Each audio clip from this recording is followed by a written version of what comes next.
ফাতিমা দরজা খুলে দেয়। ফাতিমা দেখে আসমান আর জমিন থেকে বিশাল আকৃতির একটা মানুষ সামনে দাঁড়িয়ে। ফাতিমা বাবাকে ডাক দিয়ে বলে, বাবা যান, এত বড় লম্বা মানুষ, এত বড় একটা বিশাল আকৃতির মানুষ আমি জীবনেও দেখি নাই।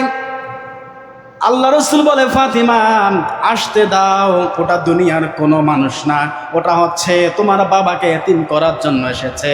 আল্লাহ পাক হযরতে আজরাইলকে পাঠিয়ে দিয়েছেন। ও ফাতিমা আসতে দাও। আজরাইল ঘরের মধ্যে প্রবেশ করেন। আজরাইল আলাইহিস সালাতু ওয়াস সালাম আল্লাহ রসুলকে সালাম দেয়, আসসালামু আলাইকুম ইয়া রাসূলুল্লাহ। হে আল্লাহ রসুল, আপনার উপর সালাম, দরুদ বর্ষিত হোক, আপনার প্রতি শান্তি বর্ষিত হোক। ইয়া রাসূলুল্লাহ, ইয়া হাবিবাল্লাহ, আল্লাহ পাক আপনার কাছে আমাকে পাঠিয়েছেন। আল্লাহ পাক রব্বুল আলামিন আপনার সাথে সাক্ষাৎ করার ইচ্ছা প্রকাশ করেছেন। আপনি চাইলেই আল্লাহ পাকের দিদারে যেতে পারেন। হযরতে মুহাম্মদুর রাসূলুল্লাহ আজরাইলকে ডাক দিয়ে বলে, আজরাইল, আল্লাহ পাক তোমাকে পাঠিয়েছেন। বলে, হ্যাঁ, আপনি যদি চান এখনই মরতে পারেন, ইন্তেকাল করতে পারেন।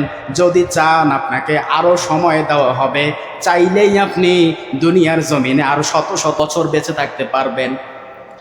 হযরতে মুহাম্মদুর রাসূলুল্লাহ বলে, আজরাইল, আমি যদি এখন তোমাকে বলি আমি এখন মরবো না, তুমি ফিরে যাও।